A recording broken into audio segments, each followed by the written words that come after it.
চাঁপাইনবাবগঞ্জ ভ্রমণের আরেকটি পর্বে আপনাকে স্বাগত। আজ আমরা আপনাদেরকে নিয়ে যাব চাঁপাইনবাবগঞ্জ সোনা মসজিদ স্থলবন্দর এবং চাঁপাইনবাবগঞ্জের সবথেকে পুরাতন ঐতিহ্য চাঁপাইনবাবগঞ্জ ছোট সোনা মসজিদে। দুইটি স্থাপনায় আপনাদেরকে ঘুরে দেখাবো ইনশাআল্লাহ। সোনা মসজিদ স্থলবন্দরটি বাংলাদেশের দ্বিতীয় বৃহত্তর স্থলবন্দর হিসেবে পরিচিত। শিবগঞ্জ উপজেলা পরিষদ থেকে প্রায় 9 কিলোমিটার উত্তরে শাহবাজপুর ইউনিয়নে অবস্থিত এই স্থলবন্দরটি।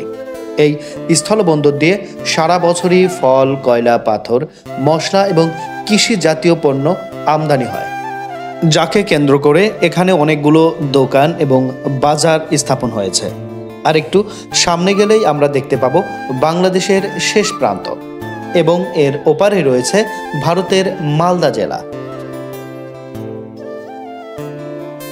আমের রাজধানী চাঁপাইনবাবগঞ্জ আসার পর যখন আপনি কানসাট আমবাজারে আসবেন, সেখান থেকে মাত্র 13 কিলোমিটার দূরেই অবস্থিত সোনা মসজিদ স্থলবন্দর। এই বন্দরটি ঘুরে গেলে অবশ্যই আপনার ভালো লাগবে।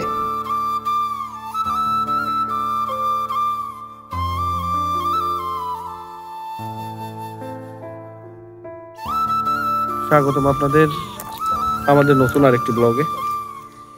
আমি এখন দাঁড়িয়ে কথা বলতেছি বাংলাদেশের শেষ প্রান্ত চাঁপাইনবাবগঞ্জ জেলার শেষ প্রান্ত এটি, এবং এর ওই পাশে দেখতে পাচ্ছেন ইন্ডিয়ার মালদা জেলা। এটা পিছনে দেখা যাচ্ছে ইন্ডিয়ার মালদা জেলা এবং এটা বাংলাদেশের শেষ প্রান্ত, এবং ওই পাশে শুরু ইন্ডিয়ার মালদা জেলা। আমরা এখন দাঁড়িয়ে আছি ইন্ডিয়ার একদম বাংলাদেশের শেষ প্রান্তে, বর্ডার এলাকা। এটি চাঁপাইনবাবগঞ্জের আমের রাজধানী চাঁপাইনবাবগঞ্জের ঐতিহ্যের সেই আম বাগান, কিন্তু এটা বাংলাদেশের সীমানা এখানে শেষ হইলেও এখানে দেখা যাচ্ছে যে ছোট্ট একটা নদীর ওই পাশে ভারতের সীমানা শুরু। ওইটা মালদা জেলা, বাংলাদেশের শেষ সীমান্ত। ওই ছোট্ট করে যে সাইনবোর্ডটা দেখতে পাচ্ছেন ওটাই বাংলাদেশের শেষ, এবং ওই পাশ থেকে কিন্তু ভারতের সীমানাটা শুরু। বন্দরে একটু ঘোরাঘুরি শেষ করে এখন আমরা যাব চাঁপাইনবাবগঞ্জের ঐতিহ্য ছোট সোনা মসজিদে। তার আগে আপনাদেরকে একটু দেখাতে চাই, চাঁপাইনবাবগঞ্জ জেলার শিবগঞ্জ উপজেলাতে রয়েছে একটি বধ্যভূমি। 1971 সালে গণহত্যার শিকার হয়েছিলেন, তাদেরকে দেওয়া হতো গণকবর। এমন একটি গণকবরের চিত্রই দেখাবো আপনাদেরকে। 1971 সালে যে সমস্ত শহীদদের আত্মত্যাগের বিনিময় লাভ করেছি আমাদের এই সোনার বাংলাদেশ, তাদের একটি গণকবর দেখতে পেলাম এই সোনা মসজিদ স্থলবন্দর থেকে ঠিক 1 কিলোমিটার আগে অবস্থিত এই গণকবরের সমাধিটি। বন্দর ভ্রমণের পাশাপাশি এই জায়গাটিও দেখে যেতে পারেন।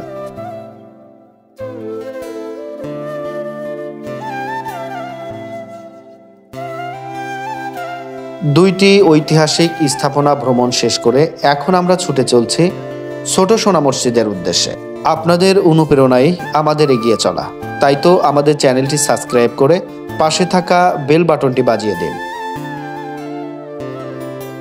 আলহামদুলিল্লাহ, অবশেষে আমরা পৌঁছে গেলাম ছোট সোনা মসজিদের গেটের সামনে। রাস্তার ঠিক পাশেই হওয়ার কারণে এই মসজিদটি খুঁজে পেতে আপনার বেশি একটা বেগ পোহাতে হবে না।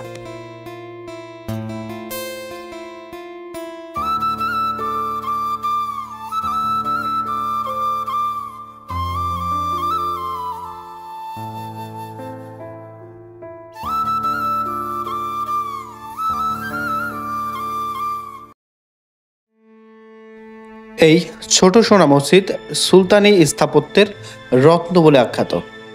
প্রাচীন বাংলার রাজধানী গৌরনগরীর উপকণ্ঠে পিরোজপুর গ্রামে এই স্থাপনাটি নির্মাণ করা হয়েছিল, যা বর্তমান বাংলাদেশের রাজশাহী বিভাগের চাঁপাইনবাবগঞ্জ জেলার শিবগঞ্জ থানার অধীনে অবস্থিত। সুলতান আলাউদ্দিন হোসেন শাহর শাসন আমলে ওয়ালি মোহাম্মদ অলি নামে এক ব্যক্তি এই মসজিদ নির্মাণ করেছিলেন। এখনও বাংলাদেশের যে স্থাপনাগুলো টিকে আছে তার মধ্যে উল্লেখযোগ্য এই ছোট সোনা মসজিদ। এই ছোট সোনা মসজিদকে কেন্দ্র করে একটি স্থলবন্দর নামকরণ করা হয়েছে, যেটি ভিডিওর শুরুতেই দেখিয়েছি। এই চার্টটিতেই সোনা মসজিদের সম্পূর্ণ ইতিহাস তুলে ধরা হয়েছে।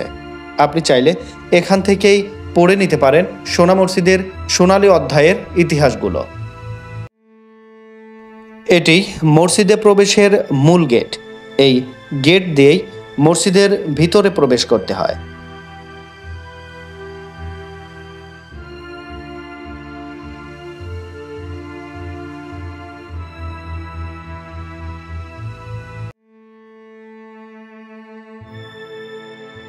চাঁপাইনবাবগঞ্জ জেলাতে ইতিহাসের সাক্ষী হয়ে সগর্বে দাঁড়িয়ে আছে ছোট সোনা মসজিদটি।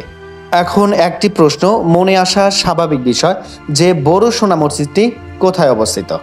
এটি ভারতের গৌড়ে অবস্থিত বড় সোনা মসজিদ এবং বাংলাদেশের চাঁপাইনবাবগঞ্জ জেলার সীমান্তবর্তী এলাকা শিবগঞ্জে অবস্থিত ছোট সোনা মসজিদটি।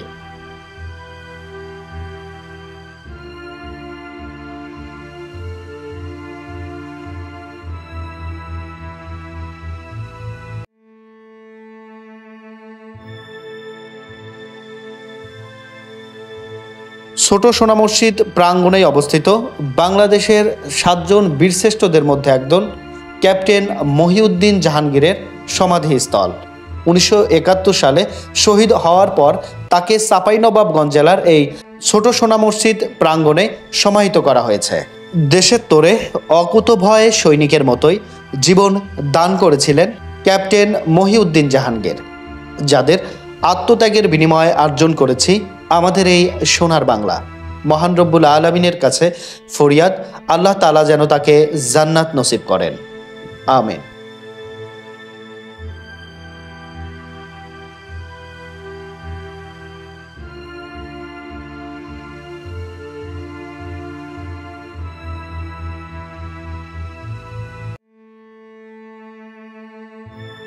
সম্পূর্ণ পাথরের তৈরি হওয়ার কারণে এই সোনা মসজিদের সৌন্দর্য আরও বৃদ্ধি পেয়েছে।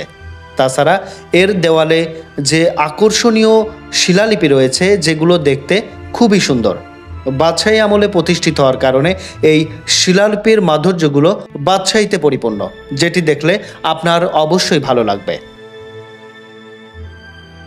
এখন আমরা আপনাদেরকে নিয়ে মসজিদের ভিতরে প্রবেশ করব ইনশাআল্লাহ। ছোট সোনা মসজিদটিতে 15টি গম্বুজ রয়েছে, যার কারণে তার সৌন্দর্য আরও বৃদ্ধি পেয়েছে। আপনারা দেখতে পাচ্ছেন ছোট সোনা মসজিদের ভিতরের দৃশ্য।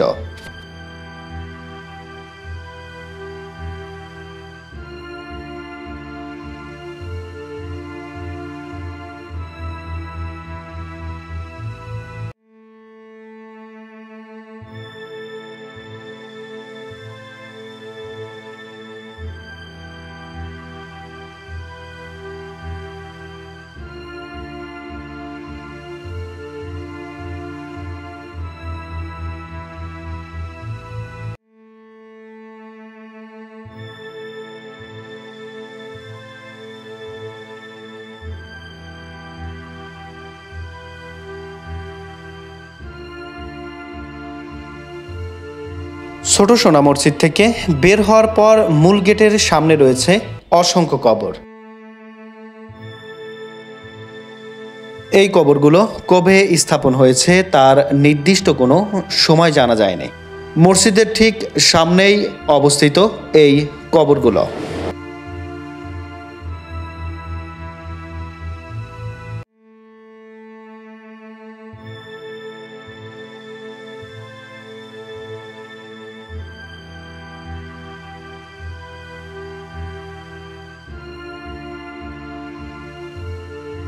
আর এখানেই শেষ হয় আমাদের আজকের ব্লগ। আপনাদের সঙ্গে দেখা হবে অন্য কোনো জায়গায় অন্য কোনো ভিডিও নিয়ে। ততক্ষণ পর্যন্ত ভালো থাকবেন সবাই, এবং আমাদের চ্যানেলটি যদি এখনও সাবস্ক্রাইব করে না থাকেন তাহলে অবশ্যই আমাদের চ্যানেলটি সাবস্ক্রাইব করে পাশে থাকা বেল বাটনটি বাজিয়ে দিবেন, যেন আমাদের ভিডিও সবার আগে পৌঁছে যায় আপনার কাছে। আপনার একটি সাবস্ক্রাইব এবং একটি কমেন্ট আমাদের কাছে অত্যন্ত গুরুত্বপূর্ণ, এবং আপনারা কমেন্ট করেও জানাতে পারেন এরপরে আপনারা কোন স্থানের ভিডিও দেখতে চান। আমরা চেষ্টা করব সেরকম ভিডিও প্রদান করার। আমরা প্রতিনিয়ত আমাদের চ্যানেলে ট্রাভেল ব্লগিংয়ের ভিডিও আপলোড করে থাকি, তাই তো একটি সাবস্ক্রাইব করে আপনি আমাদের সঙ্গী হতে পারেন। ভালো থাকবেন সবাই, খোদা হাফেজ।